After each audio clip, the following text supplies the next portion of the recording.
Boa noite, meus irmãos. Que a paz de Cristo permaneça conosco. Hoje nós vamos falar, nosso estudo hoje é este, Sede Perfeitos, que está lá em Mateus, capítulo 5, verso 48.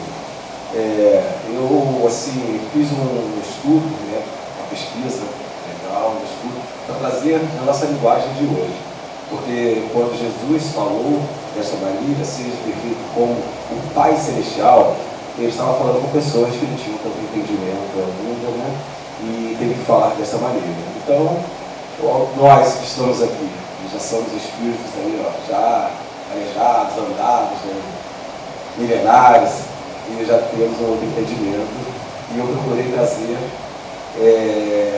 bem na linguagem nossa dos dias de hoje. Uma introdução, Jesus disse: sede perfeitos como o vosso Pai Celestial é perfeito. Como analisar o imperativo da perfeição contido nesta frase? Devemos estar sempre nos aperfeiçoando? Não seria melhor fazer corpo mole, deixando o encargo para outra encarnação? Trataremos nesse estudo do progresso material, do progresso moral, da potência e do ato e da correta ordenação da nossa perfectibilidade. E quem já é acostumado a participar de estudo comigo sabe que eu sempre trago a minha fala em slides. Dá bastante trabalho, mas eu trabalho. Eu faço isso porque eu pesquiso, vou vendo tudo que tem que ser dito. E se eu colocasse só poucas coisas no slide, eu vou chegar aqui e eu vou me perder, porque eu vou ter influências também, influência do diretor, então, aí ele começa a levar para o lado dele, aí ele me influencia lá. Chega aqui, talvez ele ache que deve mudar por algum motivo, pronto, começa a me perder.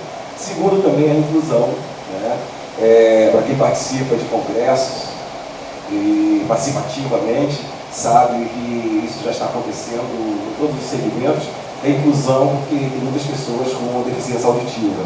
Então, o melhor é ter escrito e falado, porque alcança os dois. Aquele que tiver, de repente, uma deficiência visual, ele vai ouvir a mesma coisa. E ao contrário, ele vai ler a mesma coisa. Aqui mesmo já teve pessoas que reclamaram isso comigo.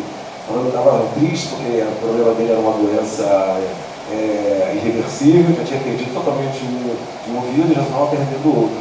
E não estava podendo mais acompanhar as palestras. Aí depois, com os slides, todo mundo colocando, ele ficou contente, ficou alegre, falou: poxa, agora fica melhor para mim. Então temos que pensar desta maneira. O conceito é perfeição. De perfectio designa o estado de um ser cujas vitalidades se encontram plenamente atualizadas ou realizadas. Em teologia plena, realização sob o ponto de vista moral, consumação no bem, que compete a cada um possuir e atuar. Assim, todo homem é chamado à perfeição ou santidade.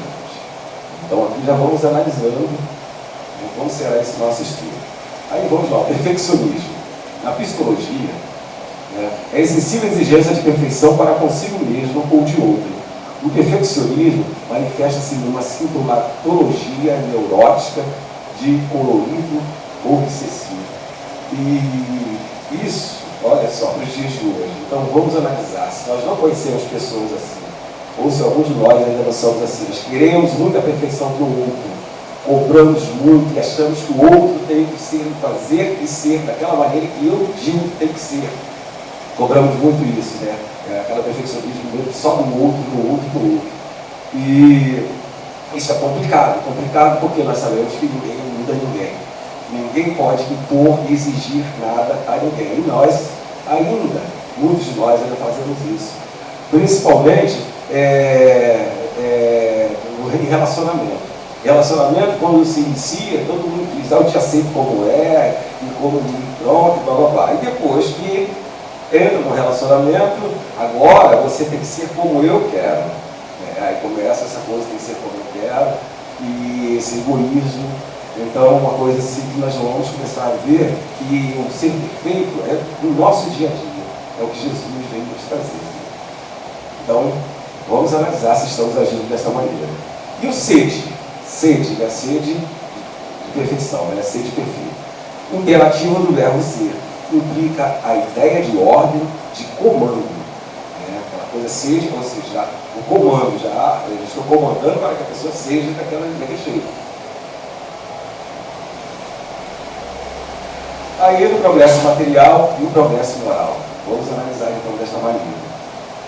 A humanidade tem sido influenciada ao longo do tempo por pensadores de todas as matizes. Vejamos como isso se deu para nos desviar dos ensinamentos de Jesus. Gente, isso está acontecendo exatamente nesse momento, inclusive nessa pandemia. Nós sabemos que tem aí uma legião mesmo de espíritos aí que se uniram justamente para derrubar essa coisa do cristianismo, né? Derrubar a força maior, que é o nosso guia, o nosso caminho. Então, é lógico, nós temos também outra legião também, dos espíritos de luz também, combatendo. Mas tudo isso depende de nós. Porque mesmo os espíritos, os bons espíritos nesse combate, eles dependem da nossa energia. Depende de todos nós. Assim como também há pessoas, né, a maioria, fornecendo energia para o mal, para que o mal se cresça cada vez mais, esses espíritos do mal, ainda do mal, eles estão nesse momento, do mal, como fornecemos energias, né, para alimentar a energia pesada, a energia ruim, nós temos que vingar de outra maneira, né, com as boas energias, para os bons espíritos, né, porque eles consigam serem cada vez mais fortalecidos e nós consigamos assim juntos vencer. Então isso está muito atual hoje. Ó, no início da era cristã, o progresso material era ainda rudimentar. Com o avanço da ciência, novas tecnologias se desenvolveram rapidamente. Isso hoje, né? Isso não deveria deturpar a boa convivência entre progresso material e progresso moral evangélico. Contudo, a história mostra o contrário. Aí nós vamos lá nos pensadores.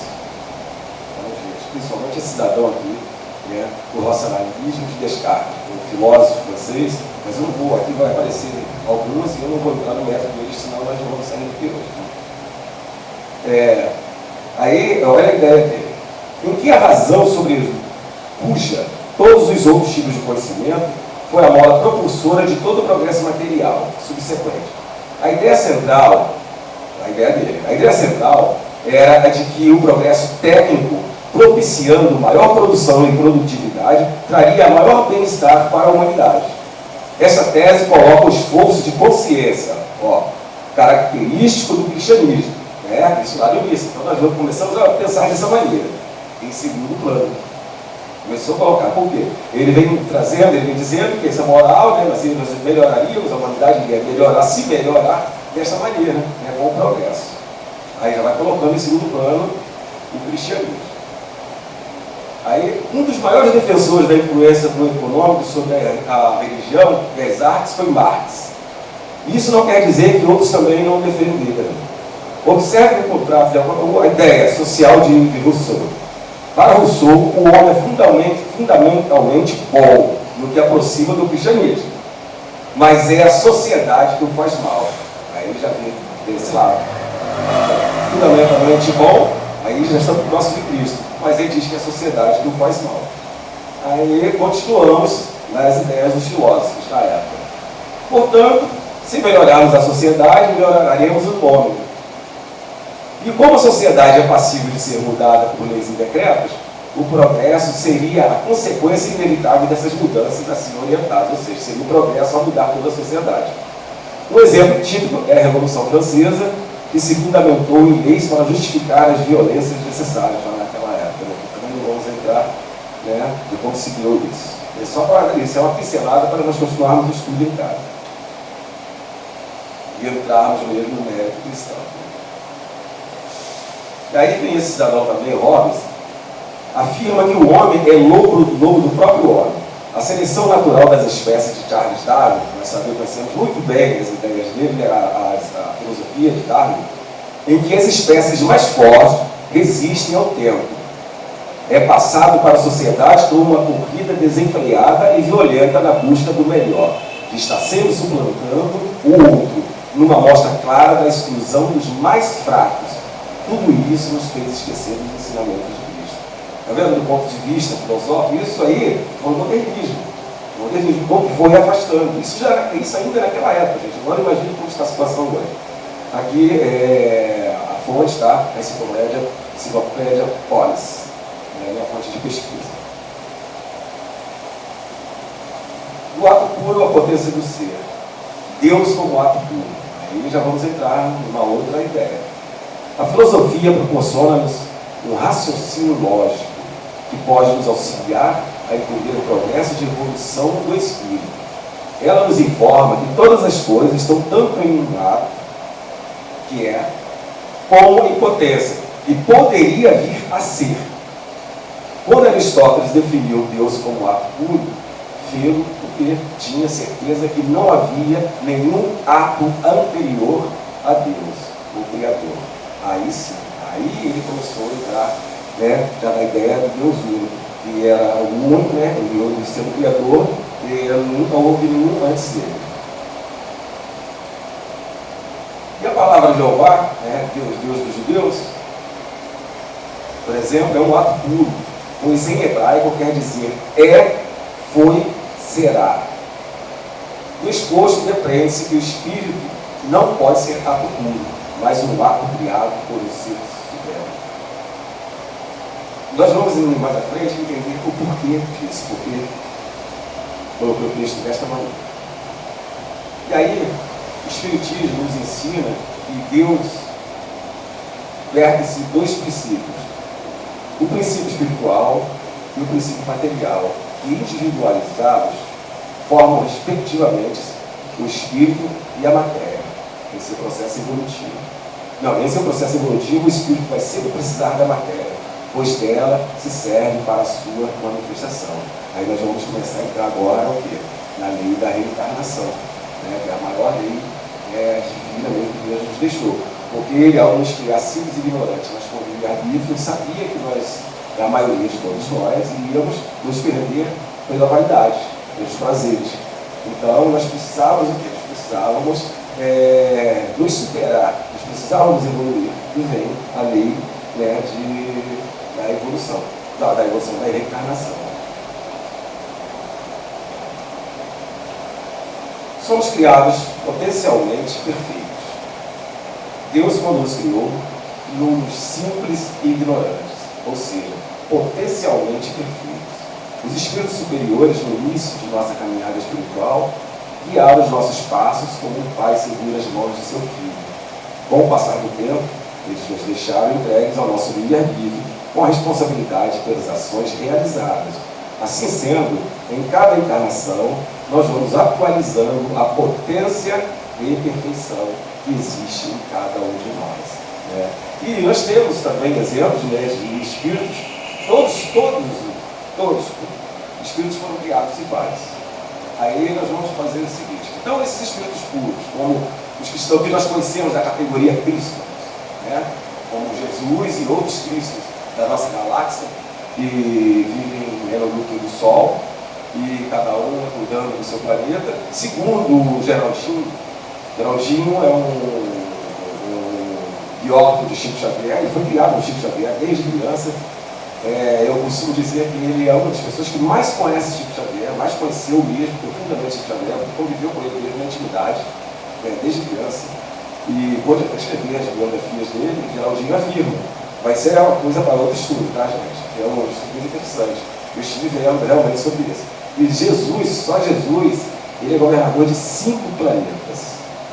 E eu fico analisando, pois é de assustar, governador de 5 planetas. Eu fico analisando assim, conhecendo só aqui a Terra, nós aqui na Terra, com as blasfêmias, as maldades que ainda praticamos, né? Essas coisas todas que nós fazemos, eu sempre digo assim: poxa, Jesus nunca desistiu de nós. Desde o início, ele nunca desistiu de nós, desde a criação, tudo, ele está aqui conosco, e irá, né? Ele diz que ele irá até o progresso, vamos progredir juntos, essas coisas todas.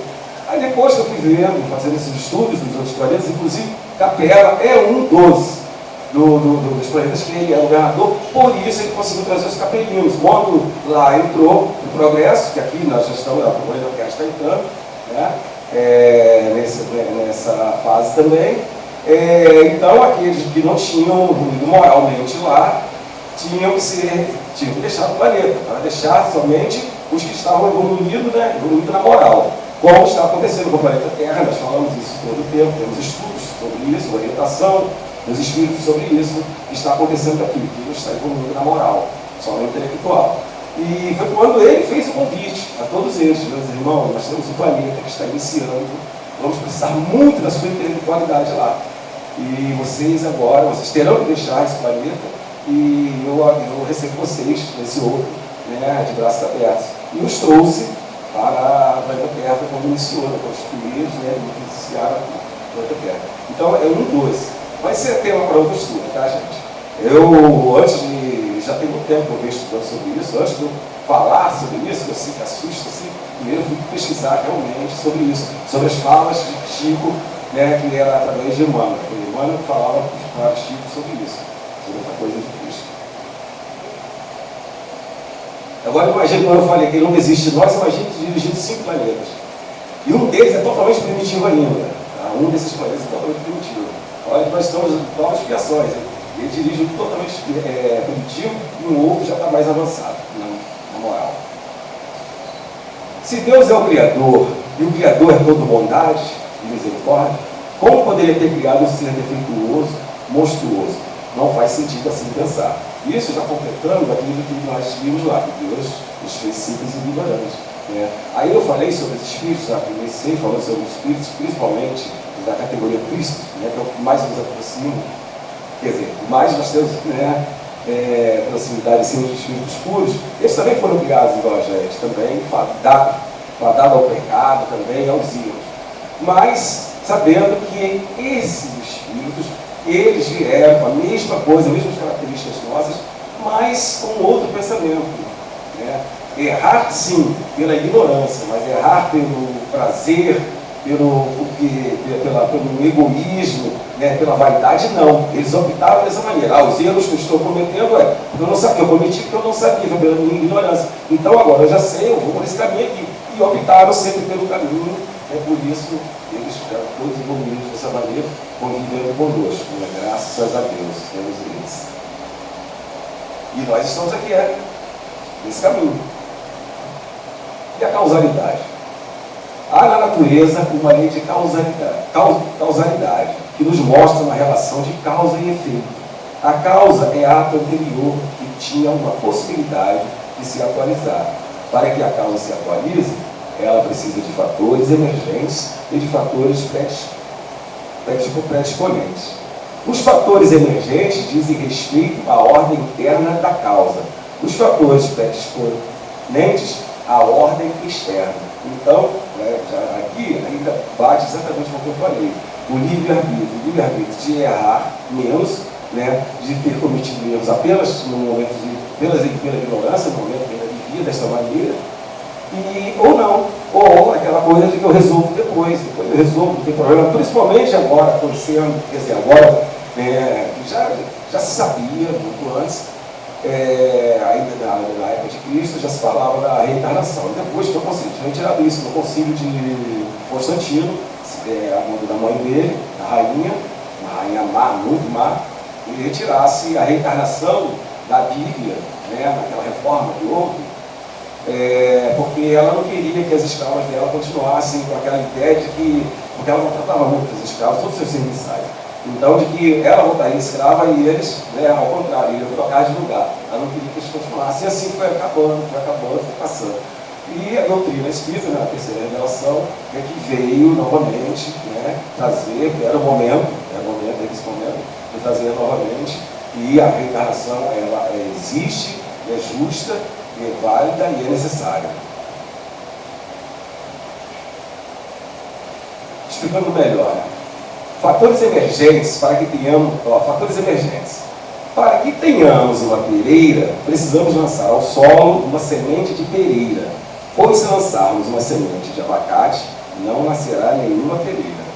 Fatores predisponentes. Agora, semente de pereira, apesar de ter potência de tornar-se pereira, precisa de terra, de ar, de sol, de água. Sem estes, a pereira não surgirá. Como está seguindo o nosso estudo. E isso aqui é interessante. Quando eu estava preparando, aí eu tive que rir de mim mesmo, né? Porque na pandemia, quarentena, quando entrou o lockdown, as coisas todas, eu falei, agora eu vou dedicar melhor as minhas plantas. E eu gosto muito de pimenta. E eu falei, poxa, vou aproveitar, porque a pimenta requer muita atenção, muita água, essas coisas. Aí eu falei, poxa, então eu vou ter um pouquinho pouco mais de tempo para cuidar. Aí semeei. Eu peguei os vasos, semeei, adubei, tudo direitinho. Notaram, aí eu transplantei, já tudo orgânico e tal. Aí começaram a crescer os vasos, observando. Duas eram iguais, eram as folhas verdinhas, escuras. Isso aqui é pimenta, mas essas plantas aí estranhas. A pimenta é muito estranha. Crescendo, crescendo, crescendo e começaram a florescer. Aí eu falei, meu Deus do céu, estou cuidando desse tempo todo de mato. Eu plantei pimenta. Só que eu acho que a semente das sementes de pimenta que eu plantei, eu acho que elas não davam boa para germinar, só duas germinaram. Eu com um monte de vaso, eu cuidando, bonito a cada dia. Era mato, dava umas florzinhas, era mato. Só tem 2 pés de pimenta. Aí tive que lembrar de Deus, dessa minha situação agora nesses últimos meses. Aí tomamos um indivíduo qualquer. Ao reencarnar, vimos lá o caso da Pereira, né? Ao reencarnar, ele traz em seu bojo os fatores emergentes, prova pela qual deverá passar.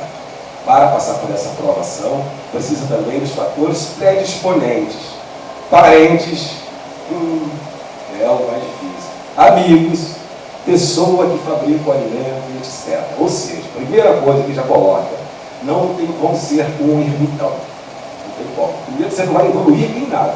Mas eu passo o Kardec, né? Faz essa pergunta lá nos Espíritos. Um indivíduo que passa o tempo todo na caverna, só orando pela humanidade, ele está fazendo bem, né? Está evoluindo e tal. Não está fazendo nada, ele não está fazendo.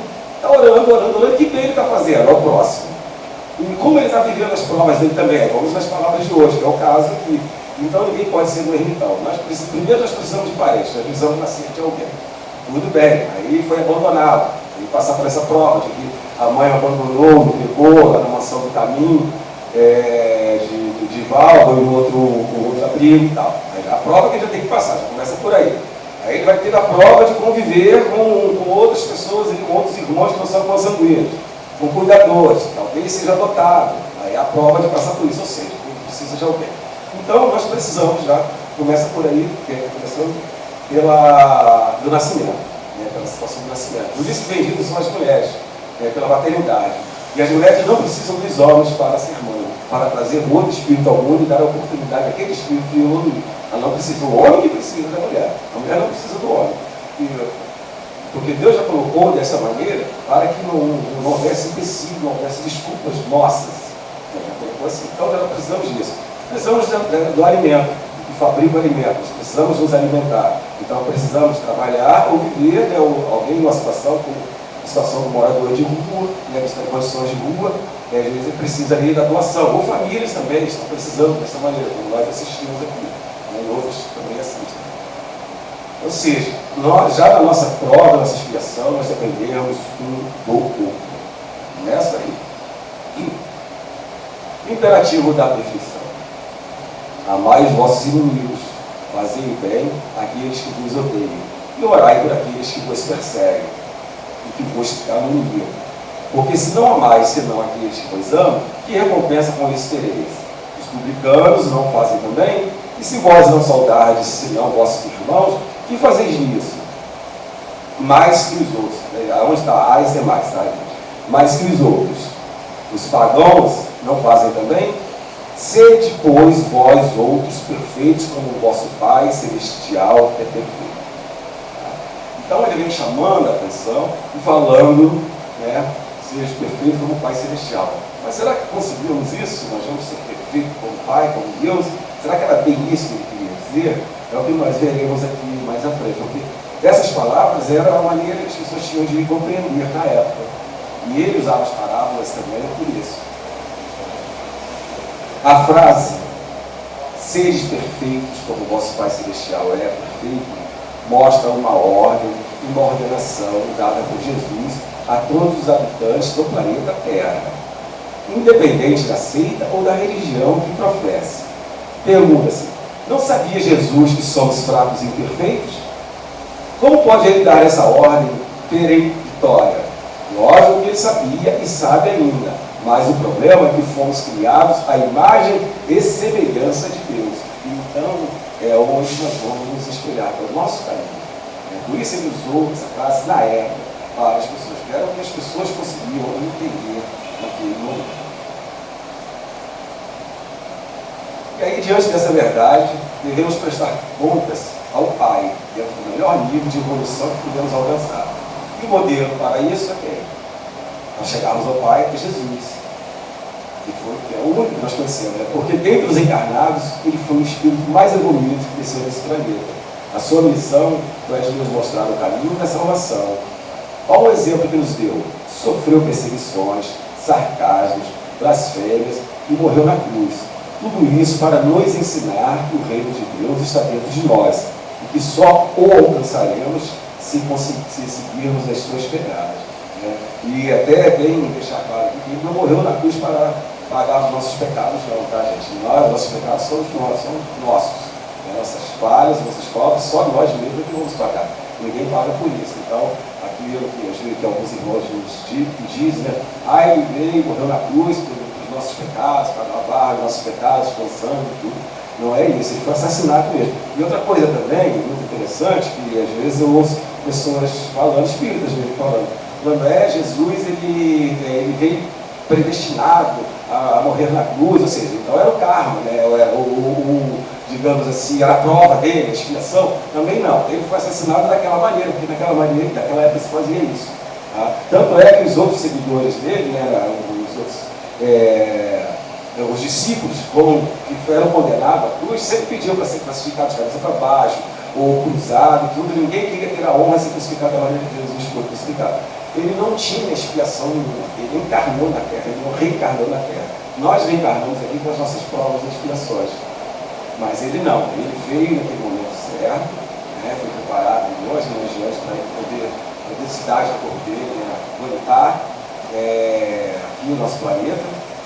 E ele veio e foi assassinado. Simplesmente, se fosse nos dias de hoje, ele teria dado um tiro dele, alguma coisa assim parecida. Se fosse nos dias de hoje. Então, não é expiação nem provas. Eu ouço muito falar disso. E a caridade como amor ao próximo? A perfeição que Jesus nos ordena está centrada na caridade que fizermos ao nosso próximo.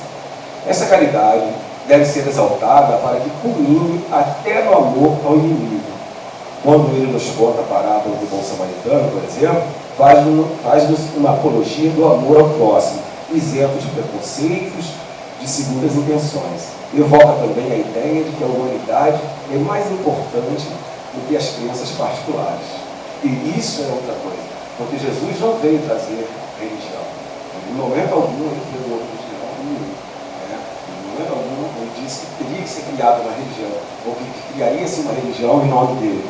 Em momento algum ele fez isso. Isso aconteceu depois para poder propagar os seus ensinamentos. Ele veio como mestre, né, para ensinar que era o momento de trazer a palavra do Pai e mostrar o verdadeiro Pai, que era o Pai de amor. E até então nós conhecíamos um Pai vingativo, né, um Pai aquele pai de Moisés nos trouxe, né? Nós conhecemos muito bem. Então era aquele momento da segunda revelação, que foi ele fazendo o amor, e deixando claro a todos que depois viria o Consolador, quando ele, o retorno dele. E nós sabemos hoje que o Consolador é exatamente a doutrina espírita. Segundo os ensinamentos dos espíritos da doutrina espírita, aliás. Inclusive, o espírito consolador. A participação na sociedade. Ninguém é uma ilha. Cada um de nós tem responsabilidade para com o próximo em termos dos pensamentos emitidos, tanto os verbais como os mentais. Olha os dias de hoje. Estamos nos dias de hoje. Nesse mistério, a aura do planeta Terra nada mais é do que a soma de todas as vibrações que emanam de seus habitantes. André Luiz já falava sobre isso lá em 1930, quando ele psicografava o Chico Xavier. Falava, naquela época, ele dizia que via o planeta visto de fora e já estava negro, por causa dos nossos pensamentos, dos maus pensamentos. Ele já visto dessa maneira pelos olhar espiritual. Imagine hoje que aumentou muito mais a população e a maldade também aumentou muito mais, como não deve estar. Assim, o único pensamento de melhoria lançado ao globo pode ser fator desencadeante de perfeição do planeta e do universo. Contudo, para que possamos emitir bons fluidos, é necessário que saibamos servir com clareza a palavra de Deus. Para isso, devemos estar constantemente purificando o nosso vaso interior, pois o conhecimento não é sempre lançado puro. precisa de condições de crescimento. Entendeu? Não é só pensar. Nós temos que preparar, como até é muito interessante na Bíblia, quando fala do vaso, né, o vaso de Deus, né, e Deus prepara o vaso. Então é o momento de nós pararmos e refletirmos sobre isso. Nós temos que estar isso, de pensamentos, de ponto de corpo e alma. E sermos sinceros. O pensamento tem que ser sincero. A nossa pureza tem que ser sincera. Isso é uma coisa que nós vamos fazendo gradativamente. Não é fácil. Nós já chegamos até aqui, nessa situação. E nós fomos muito mais bárbaros, né? Olha como já estamos hoje. E até nas condições, assim, já de nos reunirmos, estudarmos, entendermos sobre isso e procurarmos essa melhoria diária, cada dia. E não é de uma vez. Não adianta nós sairmos daqui desesperados, falando, meu Deus, eu fiz tudo errado, eu tenho que mudar radicalmente. Não é assim. A reforma é sem martírio, como diz irmãos. Agora, nós temos 6 anotações de obras espíritas. O Evangelho segundo o Espiritismo. Kardec nos diz: uma vez que Deus possui a perfeição infinita em todas as coisas, essa máxima, sede perfeitos como vosso Pai Celestial é perfeito. Tomada ao pé da letra, pressuporia a possibilidade de se atingir a perfeição absoluta. Se fosse dado à criatura ser tão perfeita quanto o Criador, ele tornar-se-lhe igual, o que é impossível. Mas os homens aos quais Jesus se dirigia não teriam compreendido essa mudança. Ele se limitou a lhes apresentar um modelo, eles disse para se esforçarem por alcançá-lo. Então, aquilo que eu falei lá atrás, né, que nós veríamos mais à frente o que isso significava. Nós não chegaríamos àquela perfeição, chegaríamos à perfeição de Deus, que nos igualaríamos a Ele. Mas quando Jesus colocou isso na época dos ensinamentos, para os discípulos, ele teve que colocar Deus como meta, porque era o que eles viam mesmo. Eles viam isso, eles viam que existia um Deus único, né, que era o Supremo. Então, ele colocou como meta para que eles se esforçassem. Só dessa maneira que eles deveriam o esforço de cada um.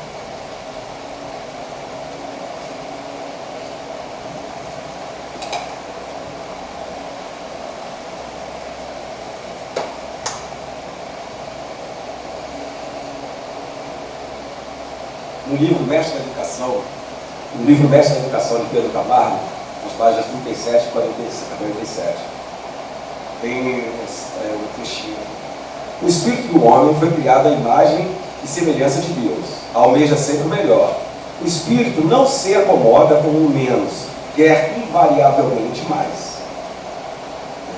Colocado no livro. Não se trata de uma modificação parcial ou relativa, porém contínua e progressiva, demandando a perfeição suprema. Então, nós temos que estar sempre procurando, sempre caçando, sempre neste caminho. E dessa maneira que vamos alcançando essa perfeição, essa evolução. Os verdadeiros sacerdotes do cristianismo de Jesus não são, portanto, os que decidem as cerimônias e aos ritualismos do culto exterior, mas sim os educadores cônscios do seu papel, que procuram pela palavra e pelo exemplo despertar os poderes internos e as forças espirituais latentes dos seus educandos. É pelo nosso exemplo, não é o que falamos, porque falar nós temos ali muitos que falam, pregam, e na verdade agem de maneira totalmente contrária. Usando o nome de Jesus, hoje muita gente fazendo isso. Em nome de Deus já se matou o mundo, já houve promiscuidade, tudo em nome de Deus. E hoje, em nome de Deus, mas principalmente de Jesus, as pessoas usam mais para o enriquecimento. Então não adianta, né, ter o que prega, é o exemplo. E no livro Sermão da Montanha, de Rodolfo Tarigati, na página 101, nesse trecho. Em seu desvario, cada qual cuida apenas de salvar as aparências, de evitar escândalo, procurando ocultar ou disfarçar habilmente seus erros e defeitos, para ser tido por pessoas de bem, para que a sociedade forme dele um bom conceito. E satisfeito com isso, assim atravessa toda a existência mascarada, aparentando o que não é. E não adianta isso, não adianta porque a espiritualidade está vendo. Né? E do outro lado, a nossa consciência, chegar do outro lado da consciência, aí sim, vai mostrar tudo. E detalhes, vai ser em detalhes. É detalhes que passou despercebido, assim, vai mostrar. Detalhes, vai mostrar e não tem saída. Então não adianta nada sermos assim. Eu costumo falar que é muito perigoso as pessoas que usam muito vinho. Dentro dos templos religiosos, casa espírita, mesmo vinho. Um irmãozinho, uma irmãzinha, um queridinho, tudo, aquela coisinha e tal. E em casa é uma gritaria danada, xingação, no trânsito, quer bater no outro motorista e vive e borda. Mas quando ele entra, ele se transforma, ele é outro espírito e tal, uma boa, né? Ele é tudo lindo. Aí eles falam assim, toma cuidado com essa pessoa, ele tem que ser normal, né? E se vigiar. Porque só nós sabemos, de cada um de nós, só nós prestaremos conta dos nossos atos. Entendeu? Então isso aqui, eu não estou falando para fulano, para Beltrano, estou falando para nós. Nós, cada um de nós, fazemos a nossa avaliação e a nossa vigilância diária. E no livro Contos de Outra Vida, do irmão X, capítulo 40, tem uma historinha aqui, uma história bem interessante, gente. Aí nós vamos analisar agora sobre essa coisa da perfeição, porque temos também, conheço pessoas, tá? E ele se acha perfeito mesmo. Já sou perfeito, conheço bem a doutrina desde criança, já modificação, conheço de cor, divertido, faço caridade. Aí já se acha já um perfeito que vai chegar do outro lado, já será já vai receber um bom cargo lá na colônia. Não adianta ser no nosso lar, porque o nosso lar está lotado. Na colônia que chegar, já receberá um bom cargo, tudo. Aí vamos ver essa historinha. Olha, a Dona Clara, né? Tá na íntegra aqui do livro, tá, gente? Dona Clara, dama inteligente e distinta, faz diversas inquirições ao espírito Júlio Marques, incorporado na média Maria Paula, a respeito de se criar um grupo perfeito. Depois de muitos diálogos, ele disse, deixa eu só explicar aqui, esse espírito é um espírito trabalhador, né? E atuava, né, na região mediúnica e tudo, então ela já era acostumada a dialogar com esse espírito. E era um espírito muito bom, né? Muito trabalhador, prestativo. Aí, o diálogo. Ela pergunta a ele, posso contar com o senhor? Ah, filha, não me veja habilitado. Olha só o que ela pergunta se podia contar com ele. Olha o que ela queria. Aí ela, ora essa, por quê? Sou um espírito demasiadamente imperfeito, ainda estou muito ligado à terra. Mas recebemos tantos ensinamentos de sua boca, ela diz para o espírito. Olha, esses ensinamentos não me pertencem. Chegam dos mentores que se compadecem de minha insuficiência. Brotam em minha frase, como a flor que desponta de um vaso rachado. Não confunda a semente que é divina com a terra que às vezes não passa de lama. Ela estava pedindo ajuda a ele para montar um grupo perfeito. E de orientação, como montar um grupo perfeito na casa. Então vamos continuar aqui. Aí ela, então o irmão Júlio ainda tem lutas por vencer? Ele responde para ela, olha só, vida dele. Não queira saber, minha filha. Tenho esposa que prossegue viúva em dolorosa velhice. Possuo um filho no manicômio, um genro obsidiado, 2 netos em casa de correção. Minha nora ontem fez 2 tentativas de suicídio. Tamanhas as privações e provações em que se encontra, preciso atender aos que o Senhor me concedeu. Minhas dívidas do passado confundem-se com as deles. Por isso, há momentos em que me sinto fadigado e triste. Vejo-me diariamente necessitado de orar e trabalhar para restabelecer o próprio ânimo. Como verifica, embora desencarnado, sofro abatimentos e desencantos, que nem sempre fazem de mim o companheiro desejável. Continuando a sua conversa, pergunta se o irmão Júlio não sabe. Continuando, a irmã pergunta a ele, né? Se o irmão Júlio não sabe de algum grupo sem defeito.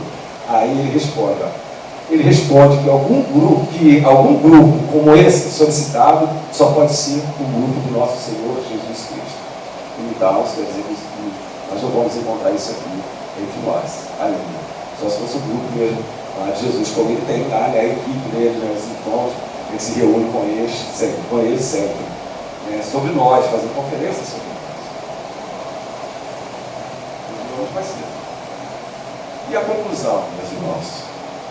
O progresso material, pelas suas facilidades, tem nos distanciado de nós mesmos, de nossa interioridade. Convém para o nosso próprio bem que saibamos nos isolar do corre-corre e do diz-que-diz, a fim de acharmos tempo para o cultivo de nossa alma imortal. Então, é onde nós devemos analisar como nós estamos relacionando com o nosso próximo, como nós estamos relacionando com os mais necessitados, aqueles que mais nos perturbam, né, no nosso corpo fraco, que todos nós trazemos, aquela carta do corpo fraco, que você fala assim, estou zen, estou bem. Ontem mesmo, no estudo nosso, tinha uma companheira falando sobre isso. E ela, o estudo caiu exatamente sobre equilíbrio mesmo.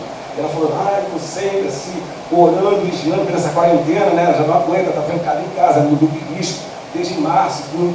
Então nós fazemos o estudo, né, virtual, e ela está tranquila, daqui a pouco vem um, né, e pum, dá aquela cutucada na filha, está exatamente naquilo que vai tirá-la. Aí eu falei, minha amiga, esses somos todos nós. E eles, né, os nossos irmãozinhos que estão à volta, eles são muito atentos, astuciosos, aqueles que querem nos desequilibrar. Eles sabem o nosso ponto fraco, eles ficam observando, estão zen demais, ele está zen demais, ele está muito vigilante, mas eu vou dar um jeitinho. Vai ter um momento que ele vai ficar vigilante, eu vou cutucar aquele outro lá, que ele vai vir aqui na ferida dele, e pronto, ele vai gritar, vai espernear, ele não dá outra, né?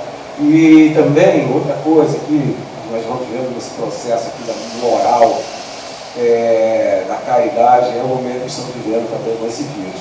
As pessoas estão na rua, já não aguentando mais ficar em casa, estão cansados do vírus, tem até uma propaganda na televisão comercial que fala sobre isso. Você está cansado do vírus, mas o vírus não se cansou de nós. É a frase mais correta que tem. E as pessoas esquecem mesmo do próximo, esquecem da família, do familiar, esquecem tudo. Mas eu moro sozinho. Tudo bem, mas você convive com outras pessoas. Não é o meu caso. No meu caso, eu estou sozinho em casa, mas eu convivo no trabalho. Então eu não posso facilitar. Eu trabalho, com precaução, vou trabalhar com precaução, volto para minha casa. Eu saio da minha casa para a farmácia, para o mercado, para o ferro agora e vou retornar. Eu não vou ficar facilitando. Eu tenho vários amigos na rua, eu moro na rua Boêmia, uma rua que tem clube de bar, bares de todos os tipos, e todo mundo ali é conhecido, são todos conhecidos. Quando entrou o lockdown, a maioria dos bares fechou, só um que ficou e exatamente o menor ali em estrutura.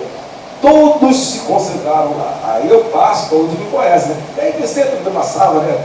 PC, tudo bem, PC, tira essa máscara, deixa de ser pouco, mas não pega não. Olha que eu estou tomando minha cerveja, estou bem e tal. Tem vários amigos meus, desses lá, né?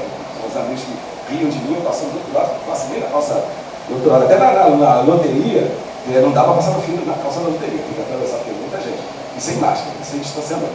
Aí, tem alguns deles lá, todos fortes, tudo, que riam de mim, me encarnavam muito. E eu estou orando por eles, porque eles estão entubados, né, dessa maneira. E outra companheira também do nosso estudo ontem, trouxe uma outra coisa sobre isso aqui, sobre a caridade. Ela desencarnou o tio dela agora, pelo Covid, o tio idoso, já bem idoso, 70 e poucos anos. Por quê? Ele, desde o primeiro dia, ele não saiu de casa. Ele só saiu de casa depois de ser entubado e depois levar para o cemitério. Ele não saiu de casa, foi trancado em casa.